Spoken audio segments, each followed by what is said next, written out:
Welcome in, everyone. Today we're taking a deep dive into shyness. We've got a whole bunch of research and articles, even some personal stories, all about shyness. Yeah, it's quite the collection. It is, it is. We're going to try to uncover what shyness really is, like how it develops and how it affects us. I think it's going to be really interesting to see all these different angles. We've got perspectives from sociologists and psychologists, Oh, yeah. even some personal anecdotes. Yeah, and that's what makes this so fascinating, right? It's not just a purely academic thing. It's like Right.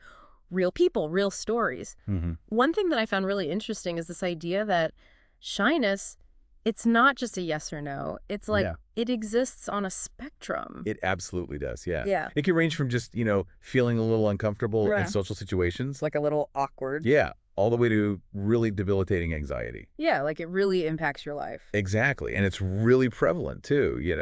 The research shows that way more people identify as shy than you might think. That is surprising, isn't it? You'd think it'd be like a small percentage, but it's not. Not at all. And even the way it shows up can be so different. Oh, absolutely. Like I was reading about this publicly shy versus privately shy thing. Yeah. Yeah. What do you think about that? Oh, I think it's a crucial distinction. You could have someone who's terrified of public speaking, Right. but they light up in a one-on-one conversation. Yeah, small groups, they're fine. Exactly. Or the opposite. Oh, yeah. The life of the party, Right, the charming one but then struggles to really connect. on a deeper level. Yeah, in a more intimate setting. So it's not just like one size fits all, right? No, not at all. There are layers to this. And speaking of layers, I found this research on the shy alcoholic syndrome to be Yeah. pretty fascinating. Yes. That was in those clinical notes, right? Yes. Even the name itself, I was like, what is that? I know, right? Yeah. But it's really about how some people, they use alcohol, Like to cope. exactly, as a way to manage that social anxiety. Makes sense, like in the moment. Yeah, it can provide some temporary relief. Right, like that liquid courage idea. Yeah, but it's not a long-term solution. No, it's like a Band-Aid. Exactly. And it can actually lead to bigger problems. Oh, absolutely, like dependence And, then the shyness might still be there. underneath it all. Yeah, it's like a vicious cycle. It can be, and it shows how important it is to understand the root causes of the shyness. Not just mask it, Right. but really get to the bottom of it. Exactly. So you're not just treating the symptoms. You're actually addressing the source. Precisely. And that brings up the whole nature versus nurture debate. Right, because is it something you're born with or is it learned? Right. And there's some interesting research on identical twins raised apart Oh, wow. that suggests there might be a genetic component. Really? So even if they're raised in totally different environments? They might have similar levels of shyness. Wow, that's wild. It is, but on the other hand, there's tons of research that emphasizes the impact of your environment. Right, especially early childhood. Yeah, those early experiences are really formative. Things like parenting styles. Family dynamics. Exactly. They can all play a role. It's like a recipe, right? Like all these ingredients. Kinda, yeah. And there's this idea of shyness generating home environments What's that? where maybe a child learns to be shy. Through observation. Yeah, or because shy behavior gets reinforced. Oh, so like unintentionally the parents might be? Contributing to it, yeah. Wow, and this reminds me of something else I found interesting. The whole birth order thing. Oh, yeah. Tell me about that. Like firstborns versus later siblings, they often have different levels of shyness. I wonder why that is.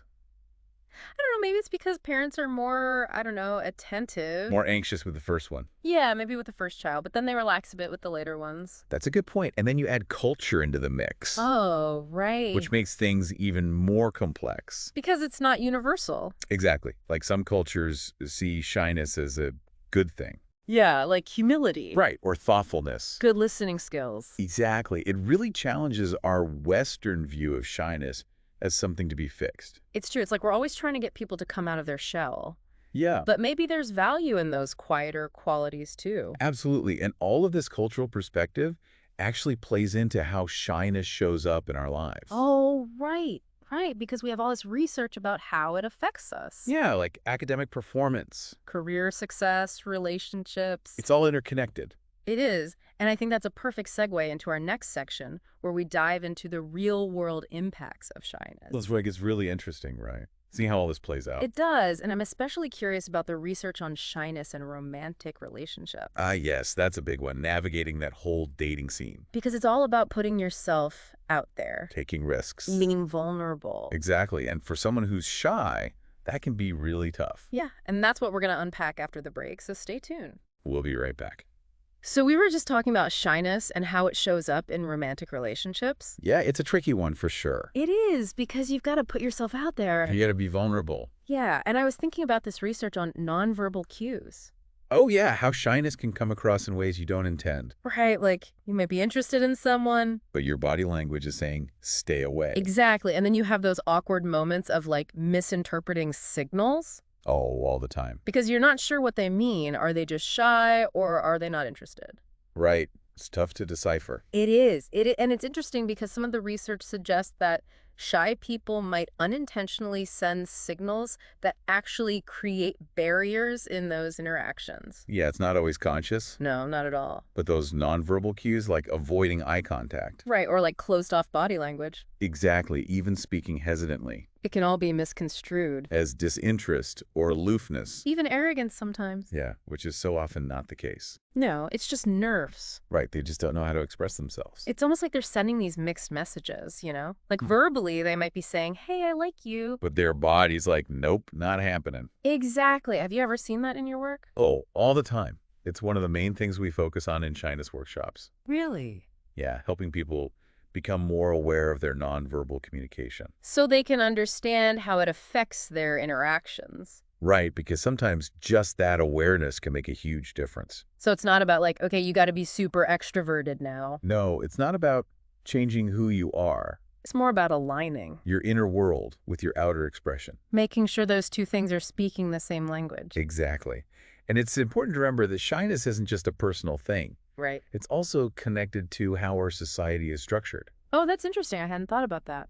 Yeah, like the values we prioritize can either make shyness harder or they can create a more supportive environment. Are there any examples of that in the research? Well, think about the modern workplace. Okay. Lots of open plan offices, team-based projects, constant networking. Right. Like always on. Yeah, which can be great for some people. Extroverts probably thrive in that. They do, but for someone who's shy, it can be super overwhelming. Like a constant source of stress. Exactly. And it makes you wonder if maybe we're missing out on some brilliant ideas From the quieter folks. because they don't feel comfortable speaking up in those environments. So how could we change that? Like how could workplaces be more inclusive? It doesn't have to be a huge overhaul. Okay. Even small changes can help. Like what? Well, you could create designated quiet spaces within an open office. I like that. A little retreat. Right. Or offer flexible work arrangements so people can work remotely sometimes. Oh, yeah. That would be great for a lot of people. And even just being mindful of how meetings are run. Making sure everyone has a chance to contribute. Exactly. Not just the loudest voices in the room. Because sometimes those quieter voices have the most insightful things to say. They often do.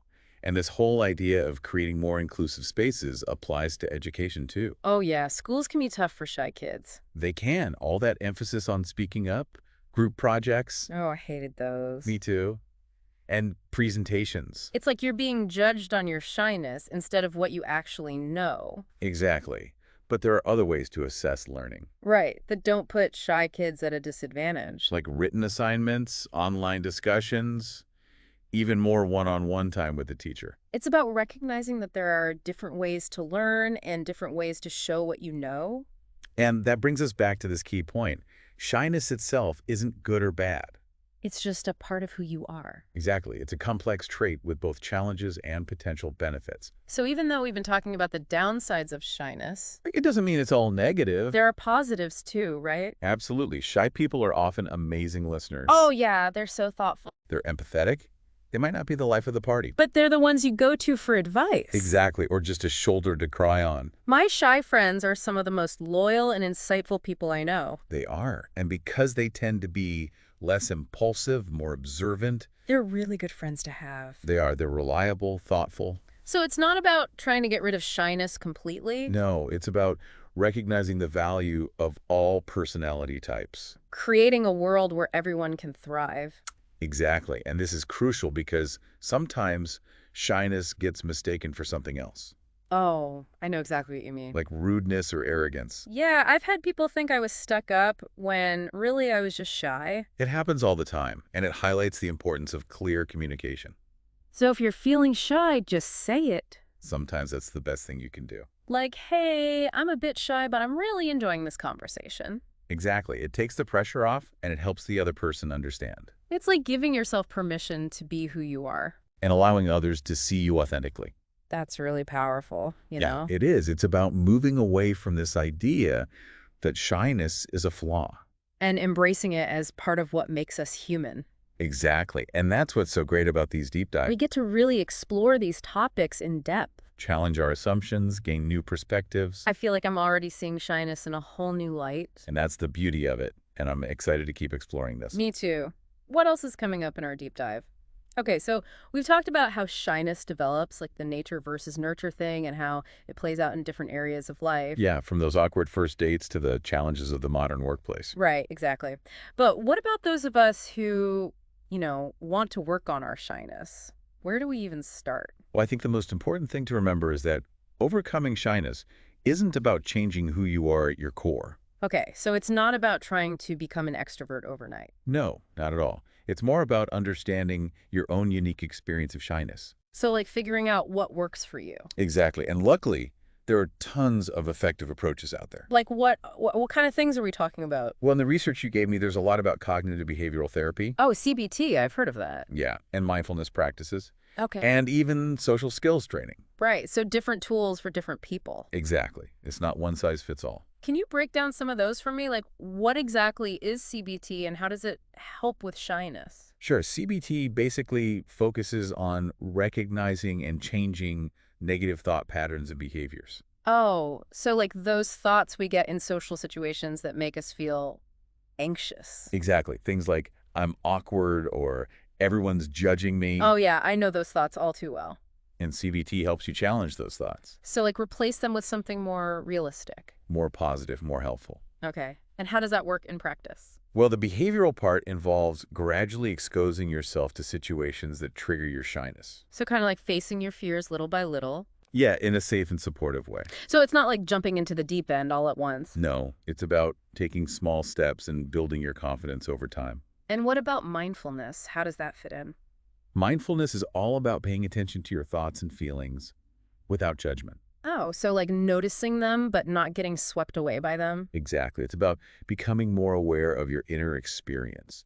And I guess that can be really helpful in social situations. It can. Instead of getting caught up in your own head, you can be more present and engaged. Right, so it's like shifting your focus outward instead of inward. Exactly. And all of these approaches really emphasize self-awareness.